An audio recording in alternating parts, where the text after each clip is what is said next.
ओम सर्वमंगल मांगल्ये शिवे सर्वार्थ साधिके शरण्ये त्र्यंबके गौरी नारायणी नमोस्तुते। नमस्कार, स्वागत है आपका आचार्य वाणी में। मैं आचार्य डॉक्टर विक्रमादित्य आपके साथ हूं। वृषभ राशि वालों के लिए कैसा रहेगा 21 फरवरी से लेकर 28 फरवरी तक का समय? देखिए, ग्रह गणनाओं के अनुसार से देखा जाए तो समय बड़ा अच्छा चल रहा है आपके लिए।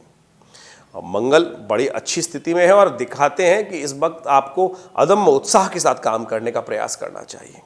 जितने उत्साह के साथ काम करेंगे आपका भाग्य उतना आपका साथ देगा। देखिए, कहा गया ना, हिम्मत मर्दा मदद खुदा। तो इस बात का ध्यान रखते हुए काम करना चाहिए कि हिम्मत रखते हुए काम करने का आपको प्रयास करें।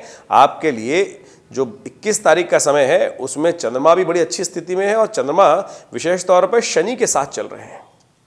जब चंद्रमा शनि के साथ चल रहे होते हैं तो कहा जाता है कि वो जो ग्रह की स्थिति है विशेष तौर पे एक योग रथ हो जाता है। जितने बड़े बड़े योगी देखेंगे उनका चंद्रमा का संबंध शनि के साथ होता ही है। तो ऐसे में चंद्रमा का जो संबंध शनि के साथ बनने जा रहा है वो बहुत अच्छा आपके लिए रहेगा। तो ये तो बात रही 21 तारीख की। तो 21 तारीख के लिए समय आपके लिए अच्छा है। वहीं यदि 22 तारीख की बात करें तो 22 तारीख को चंद्रमा और अच्छा हो जाएगा आपके लिए, क्योंकि 22 तारीख की सुबह 1:13 पर कहाँ जा रहे हैं? चंद्रमा जो है मीन राशि पे चले जाएंगे और मीन राशि में इस वक्त बृहस्पति पूर्ण शक्ति के साथ विराजमान है। जब चंद्रमा बृहस्पति के साथ चले जाएंगे तो गजकेसरी योग बना लेंगे और विशेष तौर पर बड़ी लाभ की स्थिति बन सकती है आपके लिए। बड़े अच्छी स्थिति बन सकती है, आगे बढ़ने के योग बन सकते हैं और अच्छे से यदि काम करेंगे तो ये 22 और 23 का समय आपके लिए बहुत अच्छा रहेगा। तो इसलिए समझ लीजिए, 21 से समय आरंभ हुआ और 22 और 23 तक के लिए आपके समय अच्छे दिखाई देते हैं। केवल उत्साह के साथ काम करने की ज़रूरत है। किसी बहुत बड़े धन के संबंध में यदि काम कर रहे हैं तो धन की आमद बढ़ सकती है। जो लोग ट्रेडिंग की लाइन में उनके लिए अच्छे योग बन सकते हैं। जो नौकरी में उनके लिए भी समय अच्छा दिखाई देता है। सम्मान पद प्राप्ति के योग दिखाई देते हैं। यदि हम उसके आगे और बढ़ें तो एक बात समझें कि 23 तारीख के बाद जब 24 तारीख का समय आएगा तो 24 तारीख को सुबह 3:43 पर चंद्रमा जो है वो मेष राशि पे चले जाएंगे। चंद्रमा मेष राशि में जाएंगे तो आपसे 12वें भाव में हो जाएंगे। ये स्थिति थोड़ी सी आपके लिए खर्चों की, थोड़ी सी जुर्मानों की, थोड़े से आपके एंजाइटी को बढ़ाने वाली स्थिति हो सकती है। देखिए, इस पक्ष का आमतौर पर जैसे पक्ष आरंभ होता है तो फागुन मास का शुक्ल पक्ष आरंभ हो रहा है। ओवरऑल संसार के हिसाब से बात की जाए, सार्वभौमिक तौर पे बात की जाए तो ग्रहों की स्थिति ऐसी है कि जो द्वंद्वात्मक स्थिति बनती है, द्वंद्व, क्लेश, क्योंकि बृहस्पति का संबंध शनि के साथ चल रहा है, बृहस्पति का संबंध जो है वो शुक्र के साथ चल रहा है। दोनों परस्पर विरोधी ग्रह अभी एक साथ विद्यमान है और काफ़ी लंबे समय तक चलने वाले हैं। यानी आगे बात करें तो 15 मार्च तक के लिए ग्रहों की स्थिति इसी प्रकार की रहने वाली है। तो किसी भी द्वंद्व से आपको बचने का प्रयास करना चाहिए। और इस पक्ष का आरंभ तो वैसे ही क्षय तिथि से हुआ है, क्योंकि फागुन का 21 तारीख को जो फागुन का शुक्ल पक्ष आरंभ हो रहा है उस दिन द्वितीया क्षय हो गई है। तो इसलिए हम सबको किसी भी द्वंद्व से बचते हुए काम करने का प्रयास करना चाहिए। और वैसे ही जैसे हमने कहा कि 2 परस्पर ग्रह विशेष तौर पर यदि योग बना रहे हैं, यानी 4 ग्रहों का योग जो बन रहा है, बृहस्पति शुक्र का, शनि का और सूर्य का, वो किसी प्रकार भी जो विपरीत परिस्थिति के योग हैं, विपरीत प्रकृति के योग के जो ग्रह हैं वो विशेष तौर पर ये ग्रह अच्छे नहीं दिखाई दे रहे हैं। तो युद्ध की स्थिति बन सकती है, जो आप देख ही रहे हैं पूरे विश्व में किस प्रकार का भारत में स्थिति बना रखी है। लोग धर्म के प्रति विशेष तौर पे अपवाद, अनेक प्रकार के विवाद उपस्थित कर रहे हैं। तो ये स्थिति किसी वक्त भी कुछ भयावह स्थिति उत्पन्न कर सकती है। तो ये तो सार्वभौमिक तौर पे हमने आपके लिए तो बताया, तो ग्रह आपके लिए अच्छे दिखाई देते हैं। लेकिन जो हमने समझाने का आपको प्रयास किया कि 24 तारीख को सुबह 3:43 पर जब मेष राशि में चंद्रमा आएंगे और वो वहाँ पर रहेंगे 25 तारीख तक और 26 तारीख की सुबह 10 विशेष तौर पर 18 तक। तो उस दिन तक ये शनि जो चंद्रमा जो है वो आपके लिए थोड़े भारी दिखाई देते हैं। तो आप विशेष तौर पर 24, 25 और 26 की जो शुरुआत वाला दिन है उसमें थोड़े खर्चों पर, थोड़े अपने कार्यों पर संयम रखते हुए काम करने का आपको प्रयास करना चाहिए। देखिए, एक बात और समझ लें, इस दिनों पंचक भी आरंभ होगा। जो विशेष तौर पर हम समझें कि जो 21 तारीख से ये पक्ष आरंभ हो रहा है, तिथि आरंभ हो रही है, 21, 22 और 23 तारीख को पंचक भी रहेगा। तो जो लोग मकान बना रहे हैं, जो किसी तरह का लकड़ी का एकत्रीकरण का कार्य करते हैं, मकान की छत डालने का काम करें, तो उनको इन कार्यों से बचने का प्रयास करना चाहिए।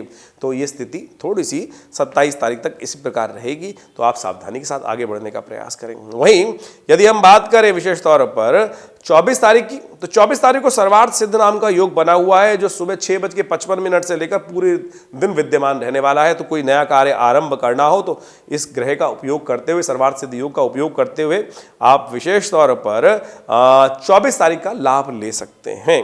और इसके आगे हम बात करें तो 26 तारीख को चंद्रमा आपकी पूर्ण अच्छी स्थिति में आ जाएंगे, जो हमने अभी कुछ देर पहले आपको बताया। 10:18 पर वृषभ राशि में उच्च स्थिति में जाते हो, आपके लग्न में आके विशेष तौर पर बैठ जाएंगे आपकी राशि के हिसाब से, तो आपके लिए बहुत अच्छा योग बनाएंगे। तो इसके बाद की ग्रहों की स्थिति जो है 26, 27, 28 इस मास में जो 3 दिन बाकी हैं वो आपके लिए अच्छे रहेंगे, आपके उन्नतिदायक योग बनेंगे और आपको आगे बढ़ने के योग बन सकते हैं। तो एक बात और समझ लें कि विशेष तौर पर 28 तारीख की जो दिन आरंभ होगा वो भी आपके लिए कई अच्छे से अनुभव उत्पन्न करता दिखाई दे रहा है। मंगल का चंद्रमा के साथ जब योग बन जाता है तो बड़ी स्थिति बन जाती है बढ़िया, और मंगल जो विशेष तौर पे वहाँ चल ही रहे हैं और साथ में चंद्रमा जो होंगे वो उच्च स्थिति में विद्यमान हो जाएंगे, तो ये आपके लिए बड़े अच्छे योग बनाएंगे, आगे बढ़ने की स्थिति उत्पन्न कर सकते हैं। लेकिन 27 तारीख को होलाष्टक आरंभ हो रहे हैं, तो होलाष्टक विशेष तौर पर जब आरंभ होते हैं तो ये दिन अच्छे नहीं कहे जाते। 27 तारीख से लेकर विशेष तौर पर 7 मार्च तक होलाष्टक रहने वाले हैं। ऐसे में हमको अपने घर, अपने व्यवसाय स्थल, विशेष तौर पे देखिए आपने कई बार देखा होगा कि नज़र इत्यादि के जो योग बन जाते हैं ना, कि सामने अच्छा सा व्यवसाय चल रहा है और किसी की नज़र लग गई, कुछ ना कुछ उपस्थित हो गया, व्यवधान उपस्थित हो गया, तो ये दिन किसी प्रकार भी शुभ नहीं माने जाते। तो आपको हम एक मंत्र बता रहे हैं, ओम ह्रीं बटुकाय आपद उद्धारणाय कुरकुर बटुकाय ह्रीं स्वाहा। ये भगवान बटुक भैरव जी का मंत्र है, आपत्तियों से रक्षा करने वाला मंत्र है। मंत्र को पुनः सुन लें, ओम ह्रीं बटुकाय आपद उद्धारणाय कुरकुर बटुकाय ह्रीं स्वाहा। इस मंत्र का यथाउचित भाव से जप करने का आपको प्रयास करना चाहिए, क्योंकि ये मंत्र आपको विशेष तौर पर लाभ देने के योग बनाएगा। और इसी मंत्र से अभिमंत्रित करके अशोक के पत्ते, देसी अशोक का पेड़ मिल जाएगा, एक होता है पेंडुला अशोक, एक होता है देसी अशोक। देसी अशोक के पत्तों को एक कलावे में बांधकर एक बंधनवार उसका बना लें, अपने घर के मुख्य दरवाजे पर होलाष्टक आरंभ होने से पहले इस मंत्र से सिद्ध कर कर एक मंत्र इसको हाथ में रख ले बंधनवार बनाकर, और इन मंत्रों से सिद्ध कर ले, ओम ह्रीं बटुकाय आपद उद्धारणाय कुरकुर बटुकाय ह्रीं स्वाहा।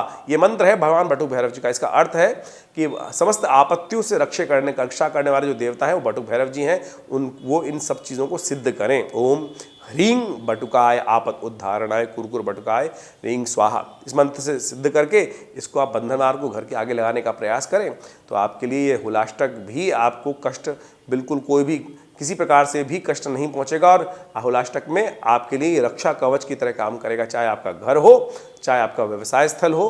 भारतीय संस्कृति में मनीषियों ने इस सुंदर उपाय को शास्त्र में वर्णित किया है और आप इसको कर कर लाभ ले सकते हैं।